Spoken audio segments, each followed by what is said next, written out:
Wednesday, 7th January 2026 on the Gregorian calendar. Poetry 101. This is a poem written in Afrikaans. So if you don't understand Afrikaans, may you research the words and try and understand. For the Afrikaanse people, here's a poem for you. The name of the poem is Konsentrasiekampe. Here it goes. Konsentrasiekampe het nergens gegaan nie.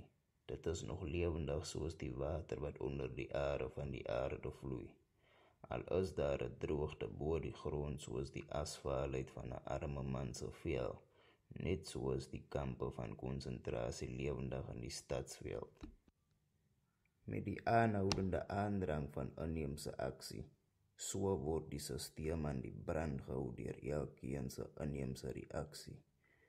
Elke een van die kroes en krulkoppe trap op mekaar se tone en dit als vir 'n tydelike geldelike transaksie. In die proses word kosbare tyd uitgebrand en verloor wat veronderstel is om met die Allerhoogste en familie gespandeer moet word. In plaas word die heilige olie wat deur die bloedstelsel van die Allerhoogste se menslike lampstande vloei, gebruik en verruil vir die onheilige aanhouding en branding van die oudheidse slawemeel, wat sit in die beroemde citadel van die omstredende koninkryk van Babylonië. Die werksplek word gebruik om die moeders en vaders van hul kinders te breinspoel. Die kleuterskool word gebruik om die kind van hul moeder en vader te breinspoel. Die ouerhuis word gebruik om die ouderlinge vanaf die familiestelsel af te breinspoel. Die laerskool word gebruik om die groeiende kind vanaf realiteit te breinspoel. Die hoërskool word gebruik om die tienerkind met nuwe indoktrinasie te breinspoel. Die universiteite word gebruik om die jong volwassene vanaf hul eie moraliteite te breinspoel.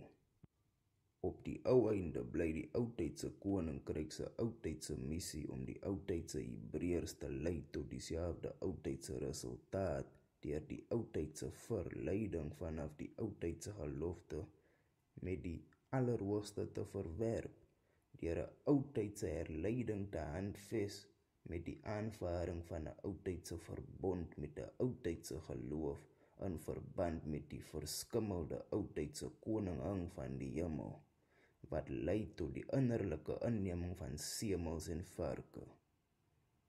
Onthou en behou die beloftes wat gestuur was deur Moses in die Allerhoogste Heer se verbondsark. Alle lof en eer aan die Allerhoogste en skoonste Heer van Israel. Aanbid die Here. Geskryf deur Dane Gabriel Williams. May the Most High guide and protect you. All praise and honor and glory unto the Most High. Give thanks for the breath of life. Most High, give thanks.